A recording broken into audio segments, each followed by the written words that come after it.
form part of my annual duty.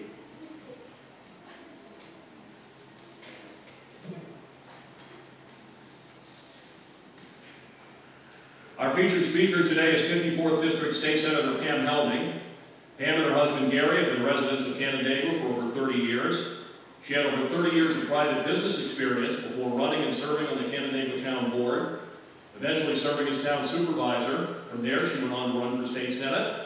Now serving the 54th District, Pam works tirelessly for the residents of her district. She's especially passionate about our natural resources and has done an amazing amount of work addressing flooding concerns as well as water quality initiatives, not just along Lake Ontario, but throughout the entire state. Job creation and retention, agricultural issues, land preservation, and economic development are but a few of her special concerns. Pam serves as ranking member of the Senate Commerce, Economic Development, and Small Business Committees, as well as the ranking member of the Legislative Commission on Rural Resources. She's also a member of the Agriculture, Cultural Affairs, Tourism, Parks and Recreation, Housing, Construction, and Community Development, and Racing, Gaming, and Wagering Committees. Pam's also a member of the Legislative Women's Caucus. Pam and Gary have 2 adult children. Catherine is a physician assistant at the Womack Army Medical Center in North Carolina, where she resides with her husband Charlie, a West Point graduate and captain in the U.S. Army. Her son Evan graduated from the College of St. Rose and resides in Canandaigua. Pam, thank you for your service to our community, and please welcome our 54th District State Senator Pam Helming.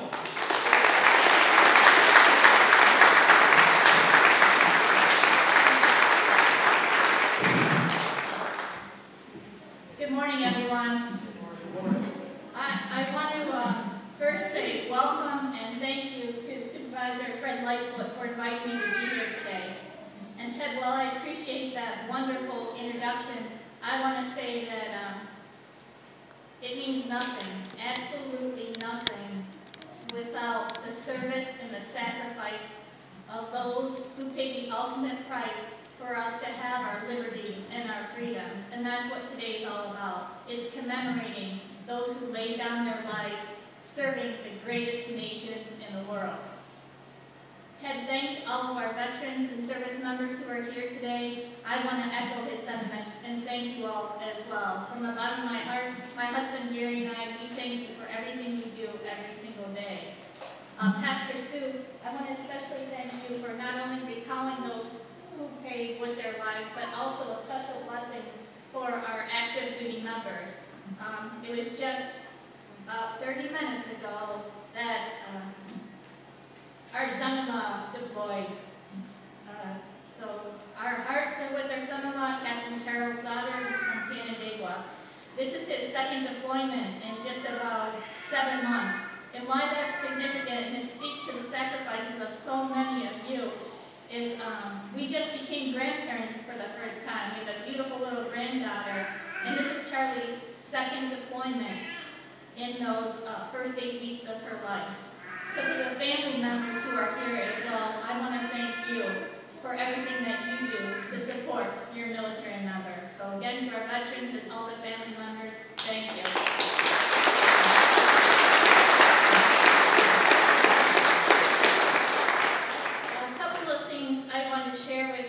I have a basket of items up here, and please help yourself to whatever you'd like. One of them is, it's a service member, and on the back is a little saying. It says, "Take me home and place me somewhere special. Whenever you see me, please remember our service members past and present. God bless the USA. Please take these home, place it somewhere, and when you see this soldier or this service member, say a prayer. Say a prayer that they're safe. Say a prayer, as the pastor said, that we get to a point in our history where we don't have wars." I also have in the basket there copies of an entry form. It's for the New York State Senate Veterans Hall of Fame. Every year, one veteran from each of the 62 Senate districts is inducted into the Hall of Fame. Nominations come from citizens all across the 54th district that I represent. This year we had over 120 nominations. And what I do is not just recognize one individual who's inducted into the Hall of Fame, but recognize every single one of the nominees during ceremonies that are held throughout the 6 counties. If you're interested in seeing who the nominees were for 2019, please feel free to take one of these booklets. And again, I encourage everyone, all veterans everywhere deserve to be recognized for their service. Please take one of the entry forms. If we run out, you can always get more on my website. The next thing I'd like to do is take a moment. You know, every day in the media, we hear so much negative. All the bad things that are going on across the world, divisiveness in our country, and all the negative. But this is what I offer to you. Look around this room. Walking through that parade, marching in the parade, look at how beautiful the people of our country are. Look at how beautiful our country is. We come together. We come to celebrate our military members. Look at the youth who are here. Look at all the positive things that are going on.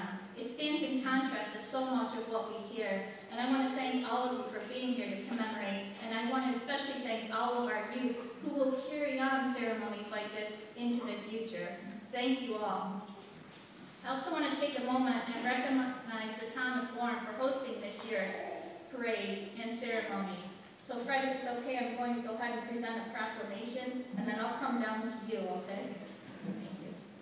Whereas it is the intent of the New York State Senate to commemorate significant moments in the history of our state and nation, and recognize community organizations that hold ceremonies to honor these occasions.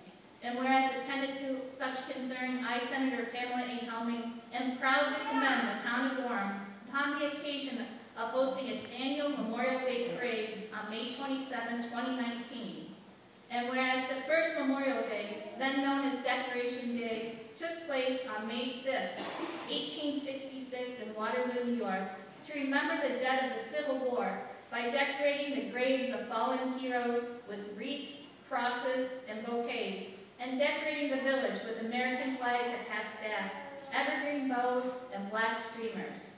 And whereas Waterloo is nationally recognized as the birthplace of Memorial Day for having the first formal, complete, well-planned, village-wide observance of a day entirely dedicated to honoring the war dead, according to a proclamation issued by then-Governor Nelson Rockefeller on March 7, 1966.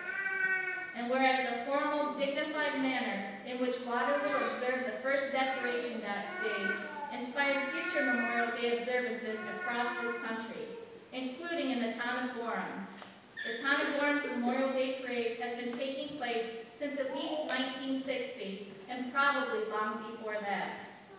And whereas, as part of the parade program, the town of Gorham recognizes a dedicated senior citizen from the community, an honored veteran from the community, and an honored service member from the community who died during the war. There's also a Memorial Day address. And whereas communities such as the town of Gorham continue to pause and pay tribute each year on Memorial Day to the men and women who gave the ultimate sacrifice of laying down their lives for our freedom and way of life as American citizens and the safety and security of the world. And whereas it is a privilege to honor and remember those who have died in military service to the United States of America, as well as those who have died since serving in our nation's military. Now therefore be it proclaimed that I, Senator Pam Helming, commend the town of Gorham upon the occasion of hosting this Memorial Day commemoration ceremony, and that a copy of this proclamation be transmitted to the town of Gorham.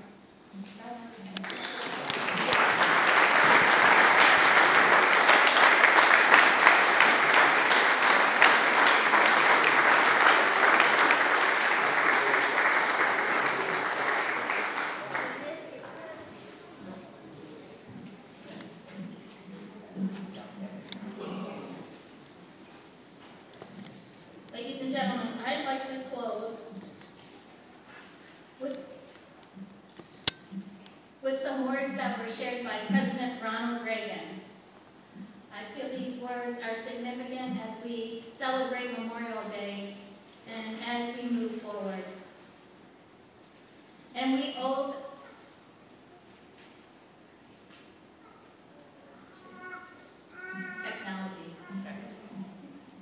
And we owe them something, those boys. We owe them first a promise that just as they did not forget their missing comrades, neither ever will we. And there are other promises. We must always remember